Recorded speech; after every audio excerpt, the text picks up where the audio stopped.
Santo cura de Ars, sermón sobre el purgatorio. Vengo por Dios. ¿Para qué subiría hoy al púlpito, queridos hermanos? ¿Qué voy a decirles? Que vengo en provecho de Dios mismo. Y de vuestros pobres padres. A despertar en ustedes el amor y la gratitud que les corresponde.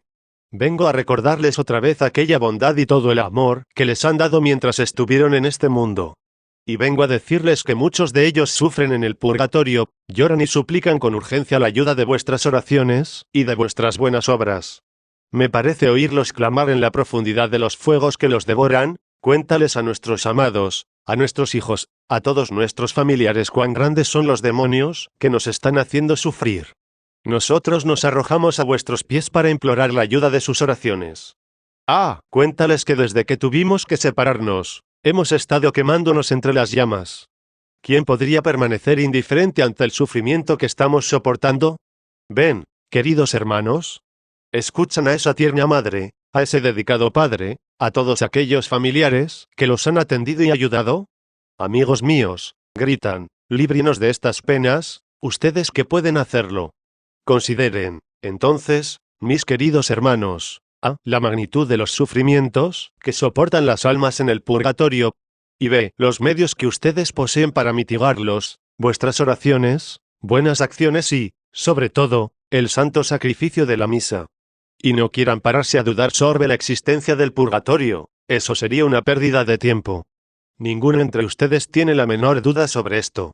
La Iglesia, a quien Jesucristo prometió la guía del Espíritu Santo, y que por consiguiente no puede estar equivocada y extraviarnos, nos enseña sobre el purgatorio de una manera positiva y clara y es, por cierto y muy cierto, el lugar donde las almas de los justos completan la expiación de sus pecados antes de ser admitidos a la gloria del paraíso, el cual les está asegurado.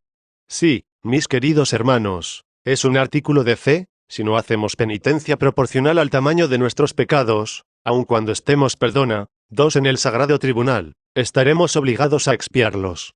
En las Sagradas Escrituras hay muchos textos que señalan que, aun cuando nuestros pecados puedan ser perdonados, el Señor impone la obligación de sufrir en este mundo dificultades, o en el siguiente, en las llamas del purgatorio. Miren lo que le ocurrió a Adán. Debido a su arrepentimiento Dios lo perdonó, pero aún así lo condenó a hacer penitencia durante 900 años. Esto supera lo que uno podría imaginar. Y vean también, David ordenó, contrariando la voluntad de Dios, el censo de sus súbditos, pero luego acicateado por remordimientos de conciencia, vio su propio pecado y, arrojándose sobre el piso, rogó al Señor que lo perdonase. Dios, conmovido por su arrepentimiento, lo perdonó, en efecto. Mas, a pesar de ello, le hizo saber que debería elegir entre 3 castigos que le había preparado debido a su iniquidad: plaga, guerra o hambruna. Y David dijo: prefieren caer en manos del Señor, ya que muchas son sus gracias, que en las manos de los hombres. Eligió la plaga, que duró 3 días, y se llevó a 70.000 súbditos suyos. Si el Señor no hubiera detenido la mano del ángel, que se extendía sobre toda la ciudad, Jerusalén hubiese quedado despoblada. David, considerando los muchos males causados por sus pecados, suplicó a Dios que le diera la gracia de castigarlo solamente a él y no al pueblo, que era inocente. Consideren, también, el castigo a María Magdalena. Tal vez esto ablande un poco vuestros corazones. ¿Cuál será el número de años, mis queridos hermanos, que tendremos que sufrir en el purgatorio, nosotros que tenemos tantos pecados y que, so pretexto de habernos confesado, no hacemos penitencia ni derramamos ninguna lágrima? ¿Cuántos años de sufrimiento debemos esperar para la próxima vida en el cielo? Cuando los santos padres nos cuentan los tormentos que se sufren en tal lugar, parecen los sufrimientos que soportó nuestro Señor Jesucristo en su pasión. Eso les describirá sensiblemente las torturas que estas almas padecen. Sin embargo, es cierto que si el más leve de los tormentos que padeció nuestro Señor hubiese sido compartido por el género humano, éste hubiese fenecido bajo tal violencia. El fuego del purgatorio es el mismo fuego que el del infierno, la única diferencia es que el fuego del purgatorio no es para siempre. Quisiera Dios, en su gran misericordia, permitir que una de estas pobres almas entre las llamas apareciese aquí rodeada de fuego, y nos diese ella misma un relato de los sufrimientos que soporta. Esta Iglesia, mis queridos hermanos, reverberaría con sus gritos y sollozos y, tal vez, terminaría finalmente por ablandar vuestros corazones. ¿Cómo sufrimos? ¿Nos gritarían a nosotros? Sáquenos de estos tormentos. Ustedes pueden hacerlo. Si solo experimentaran el tormento de estar separados de Dios. Cruel separación. Quemarse en el fuego por la justicia de Dios. Sufrir dolores inenarrables al hombre mortal. Ser devorados por remordimientos sabiendo que podríamos tan fácilmente evitar tales dolores. Oh hijos míos, gimen los padres y las madres. ¿Pueden abandonarnos así a nosotros, que los amamos tanto? ¿Pueden dormirse tranquilamente y dejarnos a nosotros yacer en una cama de fuego? ¿Se atreven a darse a ustedes mismos placeres y alegrías mientras nosotros aquí sufrimos y lloramos noche y día? Ustedes tienen nuestra riqueza, nuestros hogares, están gozando el fruto de nuestros esfuerzos, y nos abandonan aquí, en este lugar de tormentos, donde tenemos que sufrir por tantos años, y nada para darnos, ni una misa. Ustedes pueden aliviar nuestros sufrimientos, abrir nuestra prisión, pero nos abandonan. Oh, qué crueles son estos sufrimientos. Sí, queridos hermanos, la gente juzga muy diferentemente en las llamas del purgatorio sobre los pecados veniales, si es que se puede llamar leves a los pecados que llevan a soportar tales penalidades rigurosas. Qué desgraciados serían los hombres, proclamaron los profetas, aun los más justos, si Dios no los juzgara con misericordia. Si Él ha encontrado manchas en el sol y malicia aún en los ángeles, ¿qué queda entonces para un hombre pecador? Y para nosotros, que hemos cometido tantos pecados mortales y sin hacer prácticamente nada para satisfacer la justicia de Dios. ¿Cuántos años serán de purgatorio? Dios mío, decía Santa Teresa, ¿qué alma será lo suficientemente pura para que pueda entrar al cielo sin pasar por las llamas purificadoras? En su última enfermedad, gritó de pronto: «Oh justicia y poder de mi Dios, cuán terribles son». Durante su agonía, Dios le permitió ver su santidad como los ángeles y los santos lo veían en el cielo, lo cual la aterró tanto que sus hermanas, viéndola temblar muy agitada, le dijeron llorando: «Oh, madre, ¿qué sucede contigo? Seguramente no temes a la muerte después de tantas penitencias y tan abundantes y amargas lágrimas». «No, hijas mías», replicó Santa Teresa, «no temo a la muerte, por el contrario, la deseo para poder unirme para siempre con mi Dios». Son tus pecados, entonces, lo que te atemorizan, después de tanta mortificación. Sí, hijas mías, les dijo, temo por mis pecados y por otra cosa más aún. ¿Es el juicio, entonces? Sí, tiemblo ante las cuentas que es necesario rendir a Dios, quien en ese momento no será piadoso, y hay aún algo más cuyo solo pensamiento me hace morir de terror. Las pobres hermanas estaban muy perturbadas. ¿Puede ser el infierno, entonces? No, gracias a Dios eso no es para mí, oh, mis hermanas, es la santidad de Dios, mi Dios. Ten piedad de mí. Mi vida debe ser puesta cara a cara con la del mismo Señor Jesucristo. Pobre de mí si tengo la más mínima mancha. Pobre de mí si aún hay una sombra de pecado. ¿Cómo serán nuestras muertes?, gritaron las hermanas.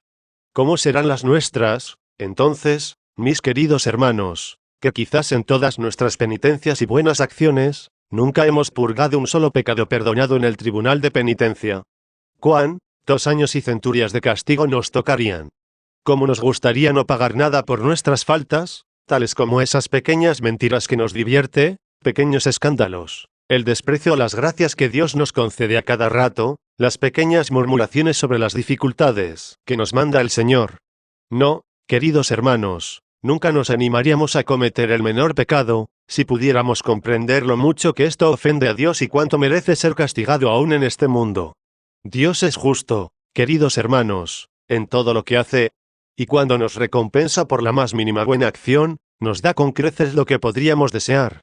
Un buen pensamiento, un buen deseo, es decir, el deseo de hacer alguna buena obra aun cuando no estemos capacitados para lograrlo. Nunca nos deja sin recompensa. Pero también, si se trata de castigarnos, lo hace con rigor, aun las faltas leves, y por ellas seremos enviados al purgatorio. Esto es verdad, pues vemos en las vidas de los santos, que muchos de ellos no fueron directamente al cielo, primero tuvieron que pasar por las llamas del purgatorio. San Pedro Damián cuenta que su hermana debió pasar varios años en el purgatorio por haber escuchado una canción maliciosa con cierto beneplácito de su parte. Y se dice que dos religiosos se prometieron uno al otro que el primero en morir le contaría al otro sobre el estado en que se hallaba. Dios permitió a uno morir primero y que se apareciera a su amigo.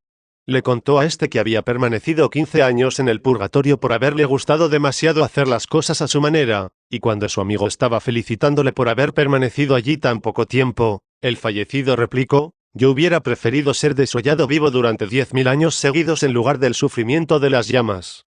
Un sacerdote contó a uno de sus amigos que Dios lo había condenado a permanecer en el purgatorio durante varios meses por haber demorado la ejecución de un proyecto de buenas obras. Así que, queridos hermanos, ¿cuántos hay entre quienes me escuchan que tengan faltas similares que reprocharse a sí mismos?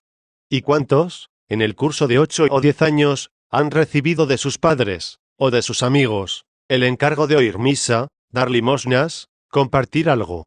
¿Cuántos hay que por temor de encontrar que ciertas cosas deberían hacerse, no quieren tomarse el trabajo de considerar la voluntad de esos padres o amigos?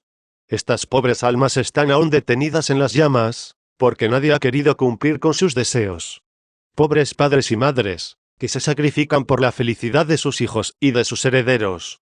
Tal vez ustedes hayan sido negligentes con su propia salvación para aumentar sus fortunas, y así sabotean las buenas obras que se les encargó en los testamentos. Pobres padres. ¿Cuán ciegos estuvieron en olvidarlos? Ustedes me dirán, quizás, nuestros padres vivieron buenas vidas, y eran buena gente. Rían muy poco de esas llamas. Alberto el Grande, un hombre cuyas virtudes brillaron tanto, dijo sobre esta materia que él un día reveló a un amigo, que Dios lo había llevado al purgatorio por haberse entretenido en cierta autosatisfacción envanecida sobre su propio conocimiento. Lo más asombroso es que aún habría santos allí, aún aquellos que fueron beatificados, haciendo su pasaje por el purgatorio. San Severino, arzobispo de Colonia, apareció ante un amigo suyo largo tiempo después de su muerte y le contó que estuvo en el purgatorio por haber postergado para la noche las oraciones que debió decir a la mañana. Oh, ¿cuántos años de purgatorio habrá para aquellos cristianos que no tienen el menor inconveniente en diferir las oraciones para algún otro día con la excusa de tener trabajos más urgentes? Si realmente deseamos la felicidad de tener a Dios, debemos evitar tanto las pequeñas faltas como las grandes, ya que la separación de Dios es un tormento tan asustante para todas estas pobres almas.